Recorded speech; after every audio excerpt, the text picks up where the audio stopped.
Hi friends, hope you're all doing good. பணம் எல்லாருமே சம்பாதிக்கிறோம், பட் அதை ப்ராப்பராக சேவ் பண்ணி கரெக்டாக செலவு பண்ணால் மட்டும்தான் நம்மளால் காசை மிச்சப்படுத்த முடியும். ஸோ இந்த வீடியோவில் என்னோட சின்ன சின்ன டிப்ஸ் அண்ட் ட்ரிக்ஸ் எல்லாமே நான் ஷேர் பண்ணியிருக்கேன். வீடியோக்கு ஒரு லைக் கொடுத்துட்டு கண்டினியூவாக பாருங்கள். ஃபஸ்ட்டு பார்த்தீங்கன்னா எப்போவுமே உங்களோட பிலீஃப்ஸ்க்கு மட்டும்தான் இம்பார்ட்டன்ஸ் கொடுக்கணும்.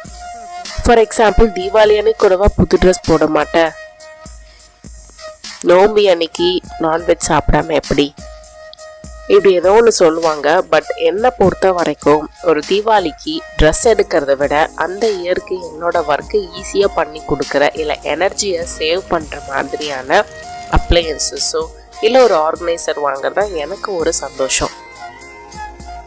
அடுத்தது முக்கியமான விஷயம், நம்ம மாதம் எவ்வளோ இன்கம் இருக்குது, அதில் எவ்வளோ நம்ம எக்ஸ்பென்ஸ் இருக்குது, செலவு எப்படி அப்படின்னு ட்ராக் பண்ணிகிட்டே இருக்கணும். காசு வந்தோடனே ஏதோ ஒரு ஆன்லைனில் ஏதோ ஒன்று வாங்குறேன் அப்படின்னு சொல்லிட்டு அந்த மாதிரியான மிஸ்டேக்ஸ் பண்ணவே கூடாதுங்க.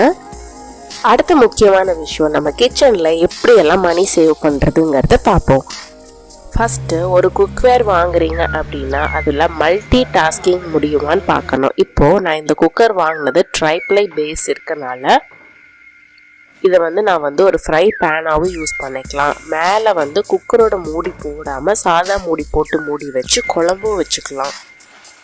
இதனால நம்ம கிச்சன்லேயும் ரொம்ப நேரம் நிற்க வேண்டியது இல்லை, கேஸும் மிச்சமாகும். அதே மாதிரி ப்ராடக்ட் எப்போவுமே குவாலிட்டியானதாக பார்த்து வாங்கிக்கோங்க. டெம்ப்ரரியாக விலை கம்மியாக இருக்குது அப்படின்னு சொல்லிட்டு பிளாஸ்டிக்ஸில் தயவு செஞ்சு எதுவும் வாங்க வேண்டாம்.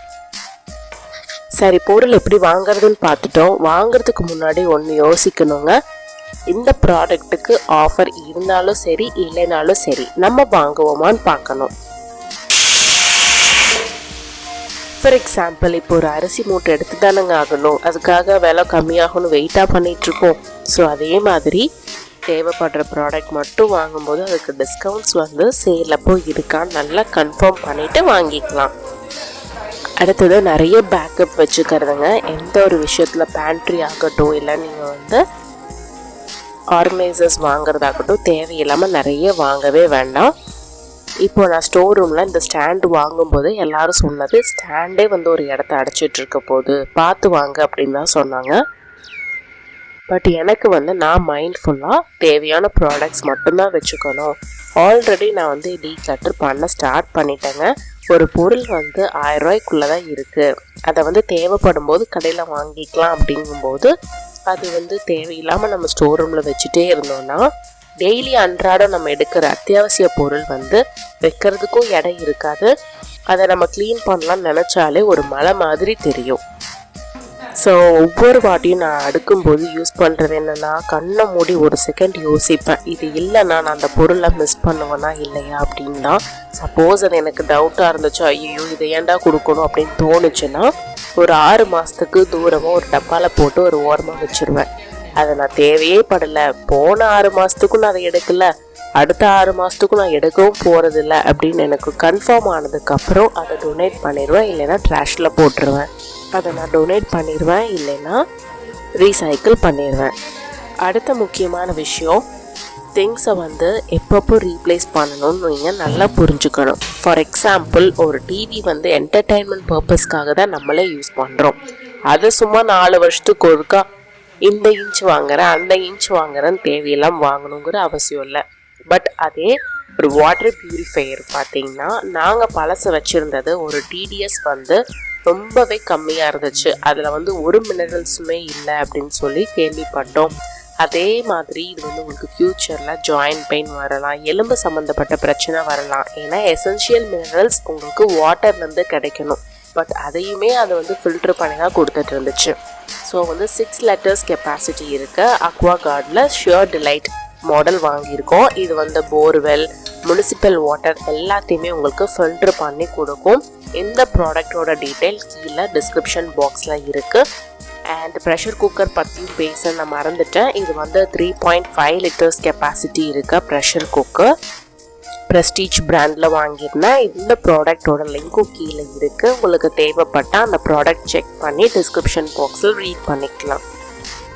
அதே மாதிரி நம்ம நிறைய பேர் பண்ணுற தப்பு, வெளியில் கிளம்பும் போது ஒரு வாட்டர் பாட்டில் எடுத்துகிட்டு போக மாட்டோம், மறந்துட்டு போயிட்டு அங்கே போய் ஒரு 20 rupees கொடுத்து பாட்டில் வாங்கணும்.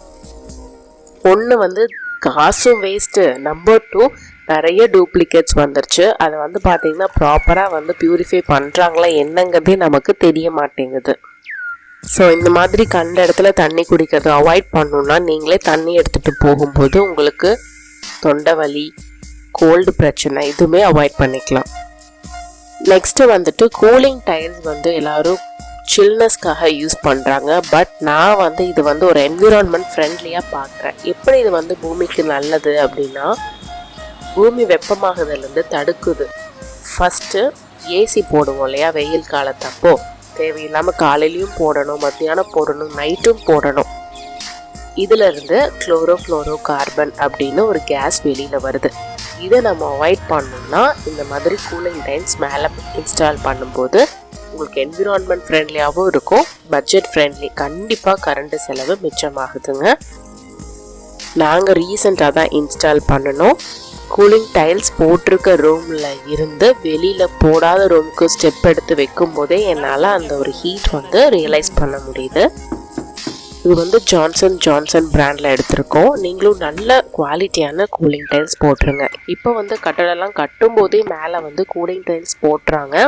சப்போஸ் நீங்கள் மேலே ரூம் கட்டுற வேலை இல்லை அப்படின்னா, அதே மாதிரி நீங்கள் இது இன்ஸ்டால் பண்ணலாம் அப்படிங்கிற ஒரு டவுட்டில் இருந்தீங்கன்னா தாராளமாக இன்ஸ்டால் பண்ணிக்கலாங்க. அடுத்தது ரீசெண்டாக தான் நம்மளோட வீட்லேயும் பழைய கட்டடங்கிறதுனால அந்த சீலிங் எல்லாமே பொத்து விழுந்திருந்தது. இது வந்து கூலிங் டைல்ஸ் மேலே போடும்போது நமக்கு வந்து இந்த வேலை செய்கிறாங்கன்னா உள்ள ஒவ்வொரு பொருளாக தூக்கி வச்சு அதெல்லாம் குப்பை படைஞ்சு அதெல்லாம் மறுபடியும் தொடச்சி வைக்கிற வேலையும் மிச்சமாகும். இப்போ பட்ஜெட் கொஞ்சம் இடிக்கிறங்காட்டிக்கு மற்ற இடத்துக்குலாம் ஃப்யூச்சரில் இனிமேல் தான் போடும்போது கண்டிப்பாக நான் வீடியோஸில் ஷேர் பண்ணுறேன். அடுத்தது லாஸ்ட்டாக சொல்கிறேன்னு யோசிக்காதீங்க, பட் ரொம்பவே முக்கியமான விஷயம், எவ்வளோ பொருள் நம்ம வச்சுருக்கோம் அப்படிங்கிறது ரொம்பவே இம்பார்ட்டண்ட். ஃபஸ்ட்டு டூப்ளிகேட்ஸ் நிறைய வாங்குறத ஸ்டாப் பண்ணிடுங்க. அடுத்தது ஒரு எக்ஸாம்பிள் சொல்கிறேன். ஒரு 50 saree வச்சுருக்கீங்க, பட் அதில் 20 saree நீங்கள் போடுறதே இல்லை, யூஸ் பண்ணுறதே இல்லை அப்படிங்கும்போது நான் வந்து அதை கண்டிப்பாக ஒரு தேவையில்லாத பொருள் தாங்க சொல்லுவேன். இதே நான் வந்து ஒரு 20 புடவை வச்சுருந்தாலும் அது எல்லாமே எனக்கு பிடிச்ச கலெக்ஷன், கலர், எனக்கு கம்ஃபர்டபுளான திங்ஸ் மட்டும்தான் நான் வச்சுருப்பேன். ஒரு ப்ளவுஸ் எடுத்தேன் அப்படின்னா அதுவே நான் வந்து 4-5 சாரீக்கு பேரப் பண்ணிப்பேன். ஒவ்வொரு சாரீக்கு வர ப்ளவுஸையும் எடுத்து தைச்சிட்டு ஒர்க் பண்ணிக்கிட்டே இருந்தால் அதுக்கே 500 1000 செலவாயிட்டே இருக்கும்.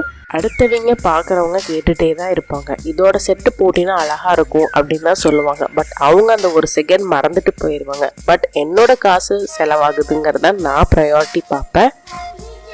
அதே காசை எனக்கு தேவையான மாதிரி ஒரு க்ளீனிங் இல்லை ஆர்கனைசேஷன் பண்ணும்போது ரொம்பவே ஹாப்பியாக இருக்கும், டைமும் மிச்சமாகும்.